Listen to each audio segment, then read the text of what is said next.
because mine was frozen.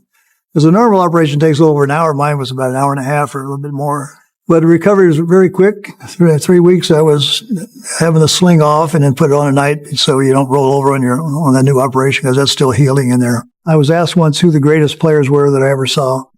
That's not an easy question. I played a long time. When you're around baseball that many years, you see just about everything. Great hitters, great pitchers, guys everybody remembers, and a few guys who probably don't get talked about enough anymore. So picking 5 isn't easy.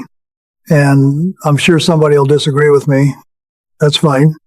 Baseball people disagree about everything. But when I started thinking about it, there were a few names that came to me pretty quickly. Some of them I played against, some of them I played with, and that makes a difference. You can watch somebody from the other dugout and think you know how good he is. And then you play beside him every day and you start noticing things nobody in the stands ever sees. How he prepares, how he acts after going hitless, how he handles a bad call, how the other team changes when it comes to the plate. Those things stick with you. I was fortunate because I played during a pretty good time for baseball. When I came up with St. Louis, there were still some tremendous players around from the generation before me. By the time I was in Philadelphia, another group was coming along. I got to see both. And believe me, there were plenty of nights when I looked toward home plate and knew I had my work cut out for me. That's pitching. You're going to face great hitters. You just try not to give them anything they can use. Sometimes it works. Sometimes it doesn't. So when somebody asks me for the 5 greatest baseball players I ever saw, these are the guys I think about. And the first one I'll talk about is Pete Rose. Pete was a pain in the neck. I mean that as a compliment. You'd get 2 strikes on him and think you had him where you wanted him, and Pete would just keep hanging around. Foul one off, take a close pitch, foul another one off. Then suddenly he'd slap something through the infield and be standing on first base. That was Pete. Nothing came easy with him. I faced a lot of hitters who could hurt you with one swing. With Pete, it was different. He made you work. Every pitch felt like it mattered because he treated every at-bat like somebody had challenged him personally. And he never seemed tired. That used to amaze me. We played a lot of games against Cincinnati when I was with Philadelphia, and you always knew where Pete was. You could hear him. You could see him running around. He brought the same energy, whether it was April or September. Some guys slow down during a long season. Pete didn't seem to know how. And, of course, he came to Philadelphia. That was different for me because now I got to see him from the same clubhouse, and I understood him a little better. The guy genuinely loved baseball. He wanted to be at the ballpark. He wanted to play. He wanted to compete. If there was a game going on, Pete wanted something to do with it. I respected that. By then, we had a pretty good club in Philadelphia. Mike Schmidt was there. Greg Lazinski was there. We had been close before. Pete brought something else. He brought that attitude that every game could be won if you kept pushing long enough. In 1980, we finally won the whole thing. There were a lot of reasons for that. Pete was one of them. People can argue about where he belongs among the greatest hitters.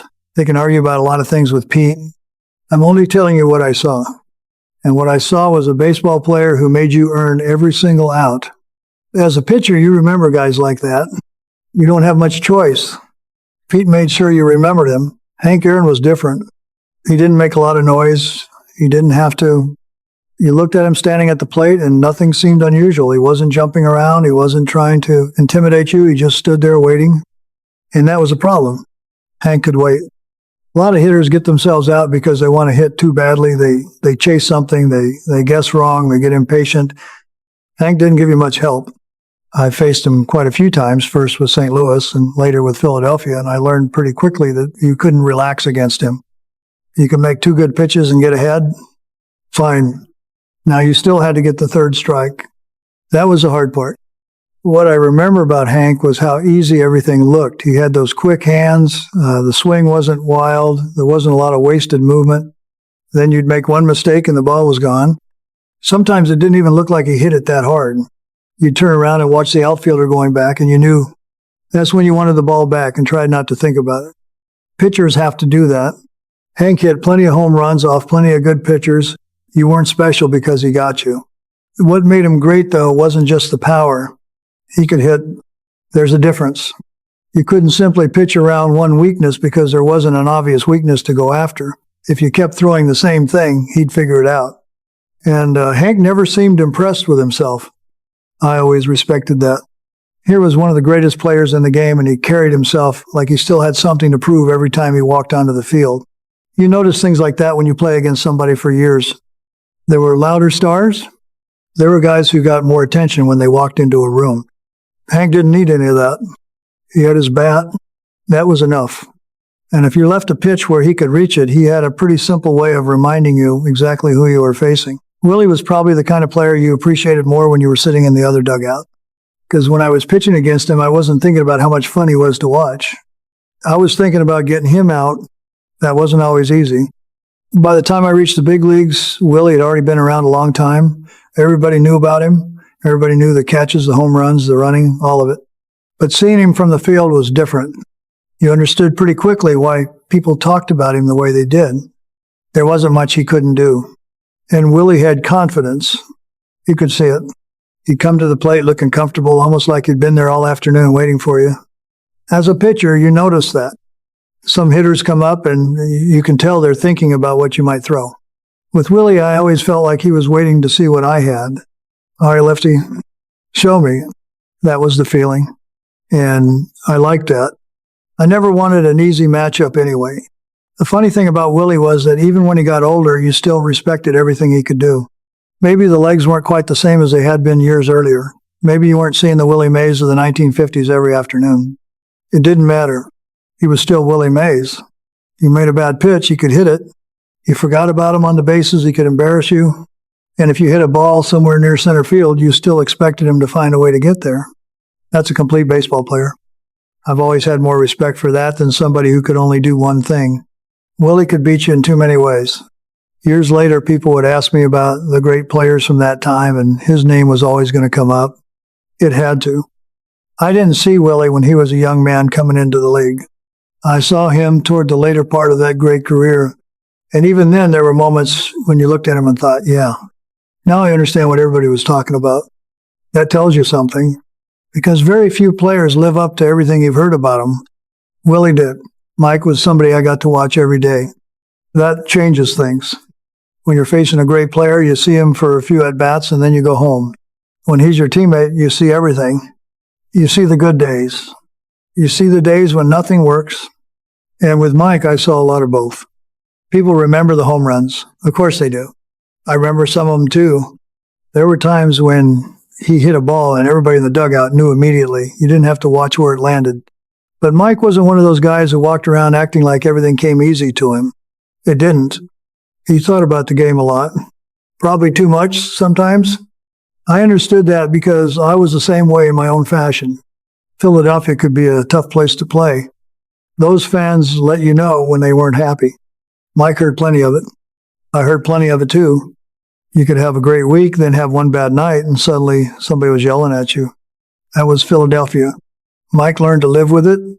What I respected was that he kept coming back. He could strike out 3 times and still be the guy you wanted at the plate in the 9th inning.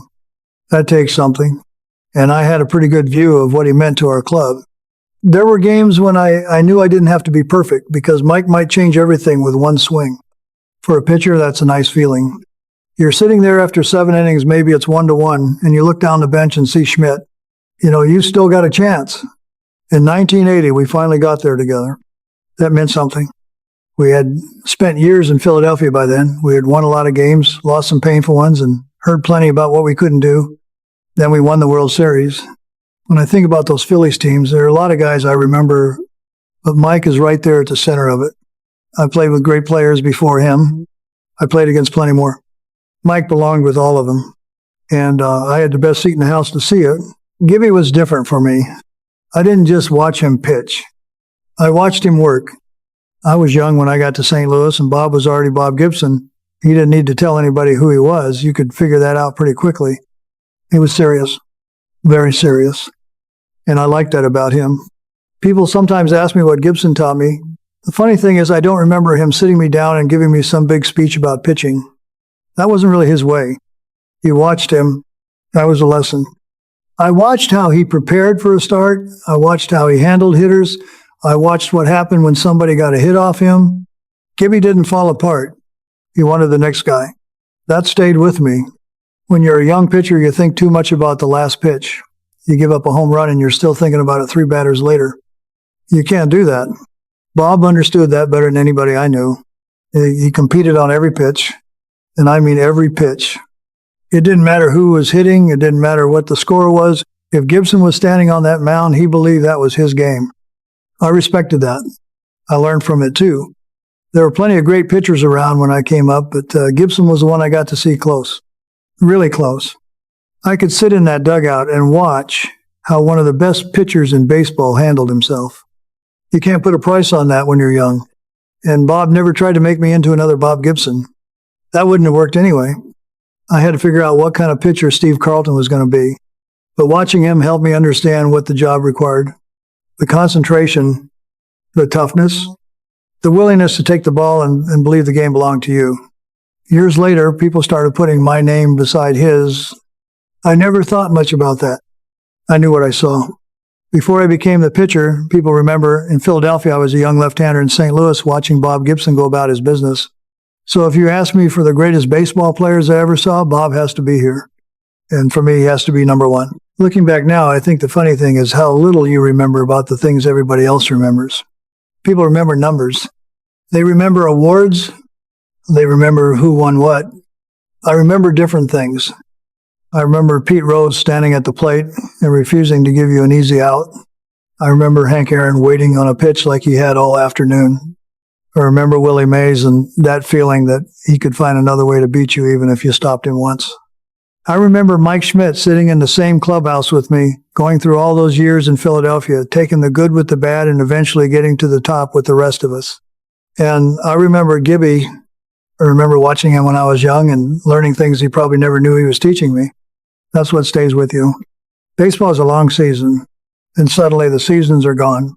One year, you're 22 years old and trying to prove you belong.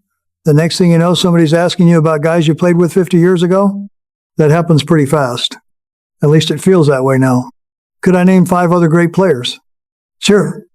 I could probably sit here tomorrow and remember somebody else I should have mentioned. That's baseball. There were too many good ones. But these 5 meant something to me for different reasons. Some made my job miserable. One made my job a whole lot easier. And one showed me what being a major league pitcher was supposed to look like. I was lucky enough to see all of them up close. That's probably the part I appreciate more now than I did then. Back then, they were just the guys on the field. And now I understand how special that was. And I'm glad I got to see it.